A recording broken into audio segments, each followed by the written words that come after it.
ನಮಸ್ಕಾರ ಎಲ್ಲರಿಗೂ, ನಾನು ನಿಮ್ಮ ಪ್ರೀತಿಯ ರಾಯಚೂರು ಹುಡುಗಿ. ತಮಗೆಲ್ಲರಿಗೂ ಅಮ್ಮ ಅಡುಗೆ ಮನೆ ಯೂಟ್ಯೂಬ್ ಚಾನಲ್ಗೆ ಸ್ವಾಗತ ಸುಸ್ವಾಗತ. ಇವತ್ತಿನ ಸ್ಪೆಷಲ್ ರೆಸಿಪಿ ಏನಪ್ಪ ಅಂದರೆ, ಉತ್ತರ ಕರ್ನಾಟಕ ಶೈಲಿಯಲ್ಲಿ ಸೌತೆ ಬೀಜನ ಯಾವ ರೀತಿ ಮಾಡಿ ಸ್ಟೋರ್ ಮಾಡಬೇಕು ಅನ್ನೋದು ನೋಡ್ಕೊಂಡು ಬರೋಣ. ಮೊದಲಿಗೆ ಈ ಸೌತೆ ಬೀಜ ರೆಸಿಪಿನ ಮಾಡಲಿಕ್ಕೆ 250 ಗ್ರಾಮ್ ಅಷ್ಟು ಬಾಂಬೆ ರವಾನ ತೊಗೊತಾ ಇದ್ದೀವಿ. ಈ ರವಾನ ಸ್ವಲ್ಪ ನೀರು ಹಾಕ್ತಾ ಗೋಧಿ ಹಿಟ್ಟಿನ ಅದಕ್ಕೆ ನಾದ್ಕೋಬೇಕು. ಅದಾದಮೇಲೆ ಒಂದು ಅರ್ಧ ಗಂಟೆ ಇದನ್ನು ನೆನೆಯಲಿಕ್ಕೆ ಬಿಡಬೇಕು. ಅರ್ಧ ಗಂಟೆ ಆದಮೇಲೆ ನಾದಿರೋ ಹಿಟ್ಟಲ್ಲಿ ಸ್ವಲ್ಪನೇ ತೊಗೊಂಡು ಅದನ್ನು ಈ ರೀತಿ ಉದ್ದುದ್ದವಾಗೆ ಅಕ್ಕಿ ಶೇಪಲ್ಲಿ ಮಾಡ್ಕೋಬೇಕು. ಅಥವಾ ನೀವು ಇದನ್ನು ರೌಂಡ್ ಆಗಿ ಕೂಡ ಮಾಡಿ ಹಾಕೋಬೋದು. ನೋಡಿ ಇದನ್ನು ಯಾವ ರೀತಿ ಮಾಡಬೇಕು ಅಂತ.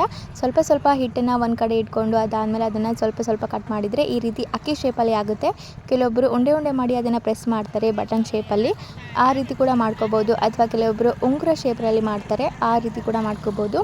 ಇದನ್ನು ಮಾಡಿ ನೀವು ಎಷ್ಟು ವರ್ಷ ಆದ್ರೂ ಸ್ಟೋರ್ ಮಾಡ್ಕೋಬೋದು. ಯಾವತ್ತೂ ಅದು ಕೆಟ್ಟೋಗೋದಿಲ್ಲ, ಬೂಸ್ ಬರೋದಿಲ್ಲ ಅಥವಾ ಹಾಳಾಗೋದಿಲ್ಲ, ಹುಳ ಹಿಡಿಯೋದಿಲ್ಲ, ಏನೂ ಆಗೋದಿಲ್ಲ.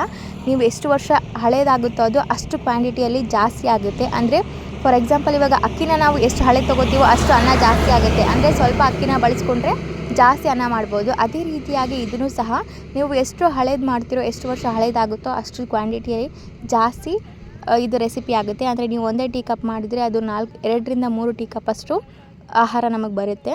ನಮ್ಮ ಉತ್ತರ ಕರ್ನಾಟಕ ಕಡೆ ಅಂತೂ ಪ್ರತಿ ಬೇಸಿಗೆ ಕಾಲದಲ್ಲೂ ಹಪ್ಪಳ ಮಾಡೋದಾಗಿರ್ಬೋದು, ಸೌತೆ ಬೀಜ ಮಾಡೋದಾಗಿರ್ಬೋದು, ಶಾವಿಗೆ ಮಾಡಿಸೋದಾಗಿರ್ಬೋದು ಕಾಮನ್ನು. ಪ್ರತಿ ವರ್ಷ ಎಲ್ಲರೂ ಮಾಡ್ತಾರೆ. ಹಾಗೆ ವರ್ಷಗಟ್ಟಲೆ ಸ್ಟೋರ್ ಮಾಡ್ತಾರೆ. ಈ ಸೌತೆ ಬೀಜದಿಂದ ನೀವು ಸೌತೆ ಬೀಜ ಪಲಾವ್ ಕೂಡ ಮಾಡ್ಬೋದು, ಅಥವಾ ಅದನ್ನು ಶಾವಿಗೆ ಪಾಯಸ ಥರ ಸ್ವೀಟ್ ಕೂಡ ಮಾಡ್ಬೋದು. ಎರಡು ಸಖತ್ ಟೇಸ್ಟಿಯಾಗಿರುತ್ತೆ. ಸೊ ಇದಾಗಿತ್ತು ಇವತ್ತಿನ ಸ್ಪೆಷಲ್ ರೆಸಿಪಿ. ಈ ರೆಸಿಪಿ ನಿಮಗೇನಾದರೂ ಇಷ್ಟ ಆಗಿದ್ದರೆ ಅಮ್ಮ ಅಡುಗೆ ಮನೆ ಯೂಟ್ಯೂಬ್ ಚಾನಲನ್ನು ಲೈಕ್ ಮಾಡಿ, ಶೇರ್ ಮಾಡಿ, ಕಮೆಂಟ್ ಮಾಡಿ, ಹಾಗೂ ಅಮ್ಮ ಅಡುಗೆ ಮನೆ ಯೂಟ್ಯೂಬ್ ಚಾನಲನ್ನು ಸಬ್ಸ್ಕ್ರೈಬ್ ಮಾಡಿ. ಧನ್ಯವಾದಗಳು.